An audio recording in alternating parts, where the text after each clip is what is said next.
On October 25, 1944, Commander Ernest Evans raised his binoculars and saw death coming over the horizon.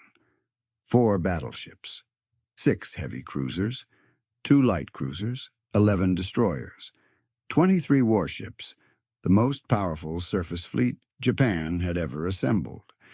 And leading them was the Yamato, the largest battleship ever built. 72,000 tons of steel and firepower, guns that could hit him from 26 miles away, shells that weighed 3,200 pounds each. Commander Evans had 1 destroyer, 2,700 tons, 5-inch guns with a range of 9 miles, shells that weighed 55 pounds. He couldn't outrun them. The Japanese were faster. He couldn't hide. The ocean was flat and clear. He couldn't call for help. The main American fleet was 300 miles north, chasing a decoy. Commander Evans gave an order that would change naval history. "We're going to attack." 1 destroyer charged 23 warships, and the warships blinked. In October 1944, the United States invaded the Philippines. General MacArthur had promised to return, and now he was making good on that promise. The Japanese knew this was their last chance. If they lost the Philippines, they lost the war. They called it Shogo 1, Victory Operation. The plan had 3 parts. First, Admiral Ozawa would take Japan's remaining aircraft carriers north of the Philippines.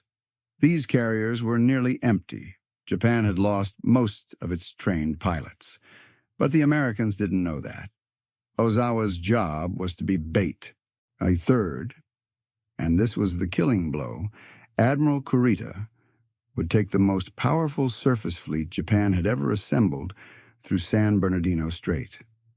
Admiral William Halsey commanded the main American fleet, the fast carriers and battleships of Task Force 34. He was aggressive, famous, and absolutely convinced that destroying Japanese carriers was the key to winning the war. When his scouts reported Ozawa's carriers to the north, Halsey took the bait.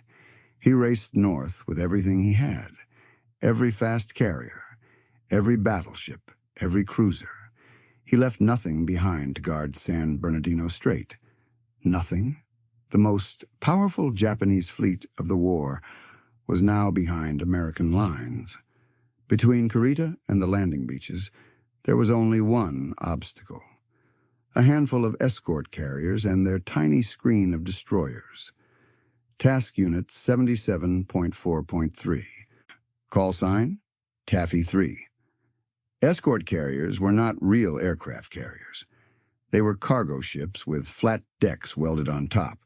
For defense, each escort carrier had exactly 1 5-inch gun. 1 mounted on the stern. The destroyers were Fletcher class, good ships, capable ships. But they displaced 2,700 tons. Yamato displaced 72,000. Yamato alone outweighed the entire American force. Her 18-inch guns could fire shells 26 miles. Each shell weighed more than a small car. If Kurita's force caught Taffy 3 in open water, the battle would last maybe 20 minutes. The Americans would be annihilated. Taffy 3 had no chance. No one told Commander Ernest Evans.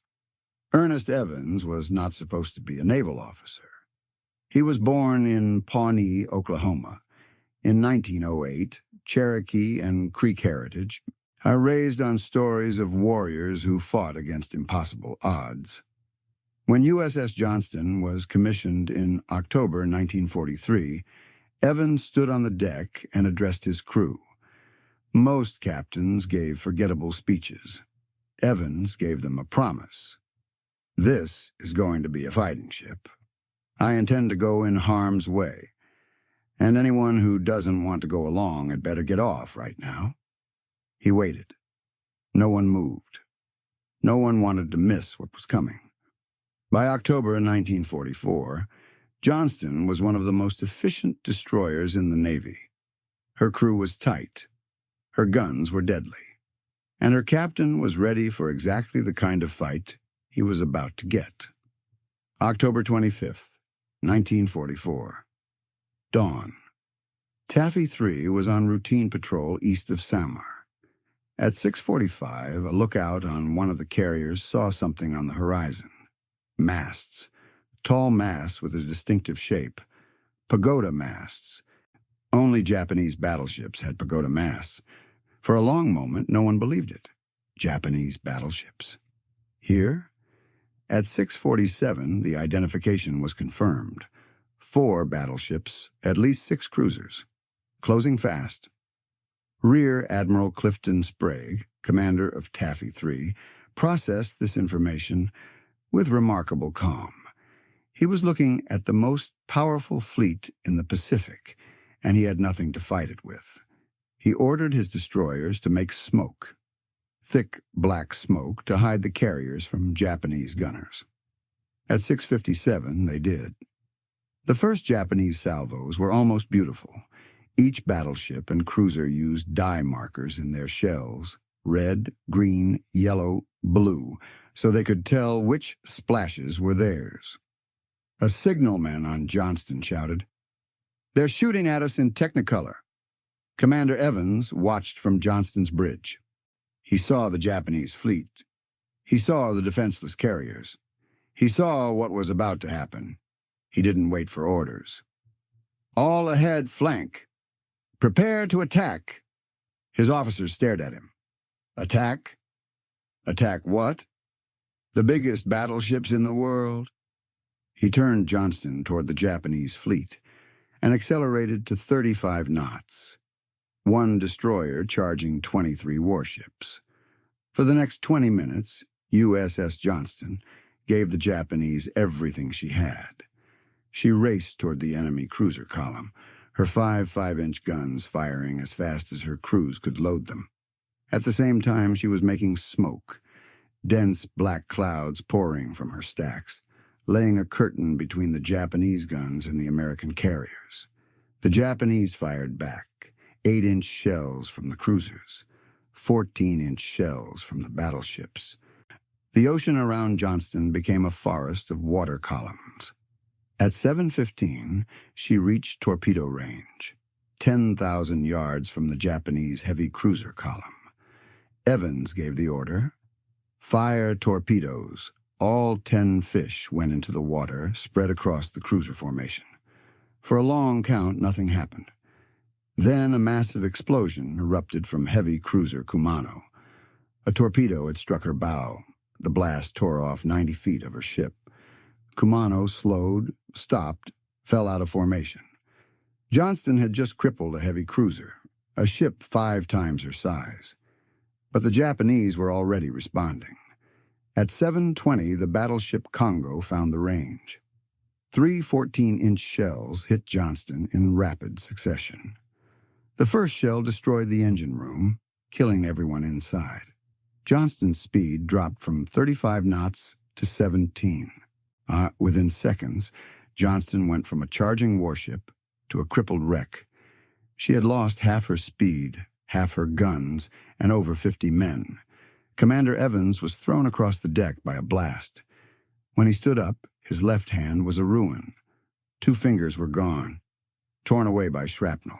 His face was bleeding. His shirt was shredded. He wrapped his hand in a piece of cloth and kept commanding, "Get those fires out. Get the guns back in action. We're not done yet." What happened over the next 2 hours was one of the most extraordinary naval actions ever recorded.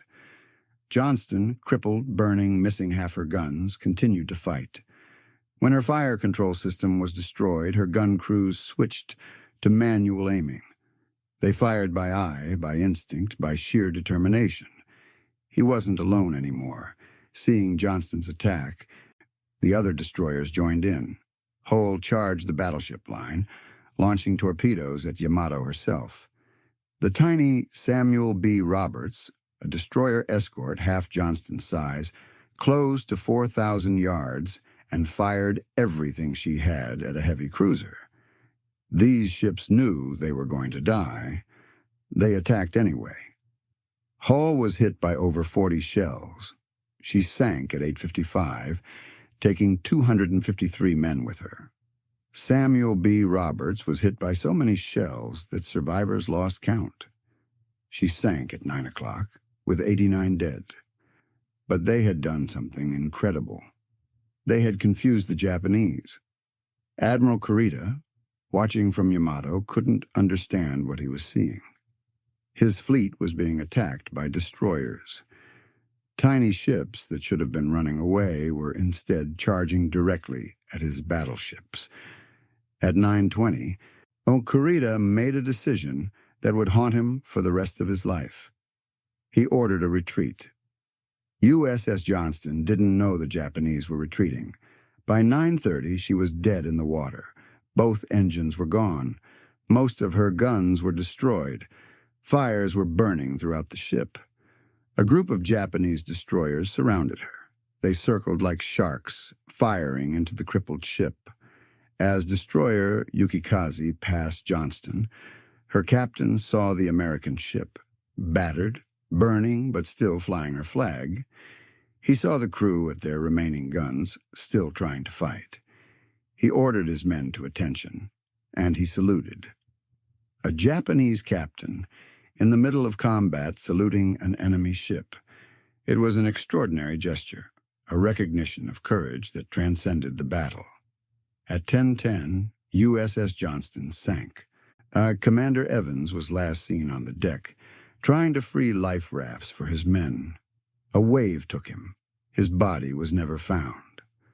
Of Johnston's 327 crew members, 186 were killed. The survivors floated for 50 hours before rescue, many dying of wounds and shark attacks. Admiral Kurita's retreat saved Taffy 3. It saved the escort carriers. It saved the landing beaches. It saved tens of thousands of American lives. One destroyer, and the handful of ships that followed her into the fight, had turned back the most powerful fleet in the Pacific. Commander Ernest Evans was posthumously awarded the Medal of Honor. He was the first Native American to receive the Medal of Honor in World War II. In 2021, an expedition led by explorer Victor Vescovo discovered the wreck of USS Johnston at a depth of 21,180 feet, the deepest shipwreck ever surveyed. She was largely intact, upright on the seafloor. Her guns were still pointing outward.